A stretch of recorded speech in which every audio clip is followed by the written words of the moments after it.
हिंदुओं का एक पवित्र ग्रंथ श्रीमद् भगवद गीता है। स्वयं भगवान श्री कृष्ण ने कुरुक्षेत्र की रणभूमि में अर्जुन को गीता के उपदेश दिए थे।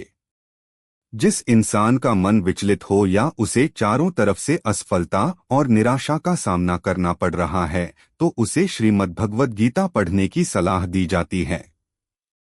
जो व्यक्ति गीता में बताई बातों को अपने जीवन में अमल में लाता है, वह निस्संदेह अपने काम में जरूर सफल होता है।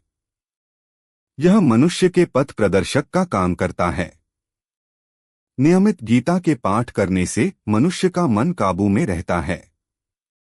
ऐसे में गीता के कुछ उपदेश हैं जो कि बेचैन मन को शांत रखने का काम करता है। पहला, गीता उपदेश के माध्यम से भगवान श्री कृष्ण ने अर्जुन को बताया कि जो मनुष्य कर्म करता है, भाग्य भी उसी का साथ देता है।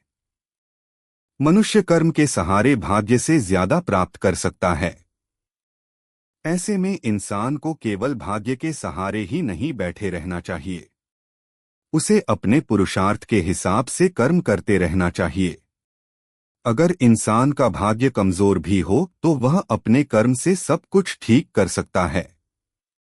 दूसरा, गीता उपदेश में बताया गया है कि अगर इंसान का मन बेचैन हो या उसके मन में भय और चिंताएं व्याप्त रहती है, तो उसे भगवान के शरण में आ जाना चाहिए।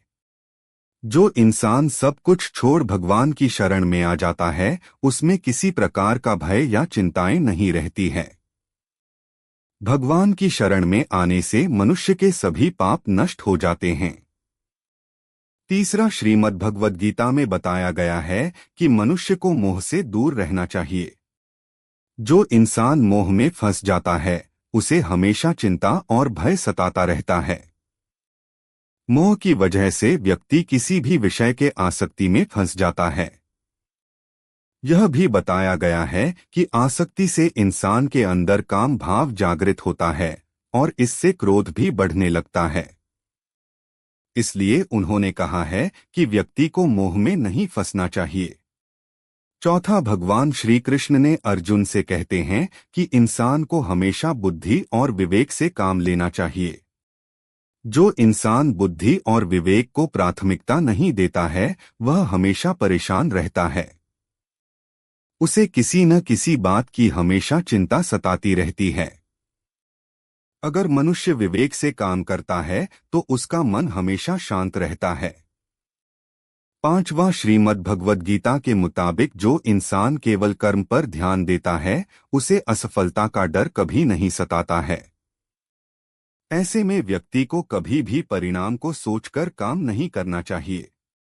परिणाम सोचकर किए जाने वाले काम से व्यक्ति में चिंता और भय का संचार होता है। जय श्री राम।